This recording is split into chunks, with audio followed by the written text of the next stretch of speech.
നമ്മുടെ പ്രിയ Sunitha Williams US നേവിയിൽ നിന്നും വിരമിച്ച ശേഷം ഇന്റർനാഷണൽ സ്പേസ് സ്റ്റേഷൻ ദൗത്യത്തിൽ എക്സ്പെഡിഷൻ 14 പങ്കാളിയായി എക്സ്പെഡിഷൻ 15-ലും 32-ലും ഫ്ലൈറ്റ് എഞ്ചിനീയറായി സേവനമനുഷ്ഠിച്ചിട്ടുണ്ട്. എക്സ്പെഡിഷൻ 33-ൽ കമാൻഡറായും സേവനം അനുഷ്ഠിച്ചിട്ടുണ്ട്.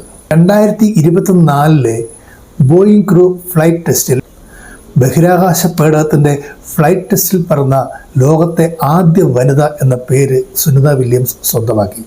മാത്രമല്ല 64 മണിക്കൂറും 9 മിനിറ്റും എടുത്ത് 9 ബഹിരാകാശ നടത്തങ്ങൾ അവർ പൂർത്തിയാക്കി. ഈ നടത്തം ലോകത്തെ തന്നെ 4ാമത്തേതും ഒരു സ്ത്രീ നടത്തുന്ന ഏറ്റവും ദൈർഘ്യമേറിയ ഏറ്റവും മികച്ച സമയദൈർഘ്യവുമായിരുന്നു.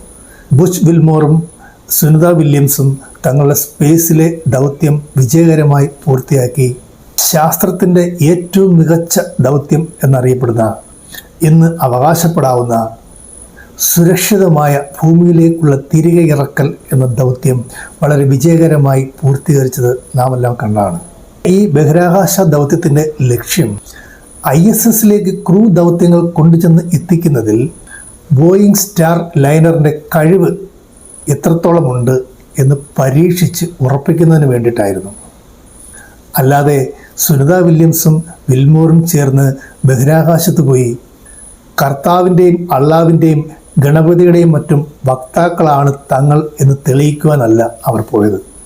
ലോകം മുഴുവൻ ഈ ദൗത്യത്തെ മനുഷ്യരാശിയുടെ തന്നെ ഏറ്റവും വിജയകരമായ ശാസ്ത്രത്തിൻ്റെ മികച്ച നേട്ടങ്ങളിൽ ഒന്നായി കാണുമ്പോൾ നാം ലോകത്തിൻ്റെ മുമ്പിൽ ഇത്രയും തരം താഴരുത്.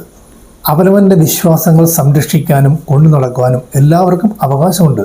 പക്ഷേ ശാസ്ത്രം നേടിയ നേട്ടങ്ങൾ ഇട്ടുകാലി മമ്മൂഞ്ഞുകളെ പോലെ മതങ്ങളുടേതാക്കി തീർക്കുവാൻ വേണ്ടി നമ്മൾ നടത്തുന്ന ശ്രമമുണ്ടല്ലോ, ലോകം നമ്മെ നോക്കി കളിയാക്കി ചിരിക്കും.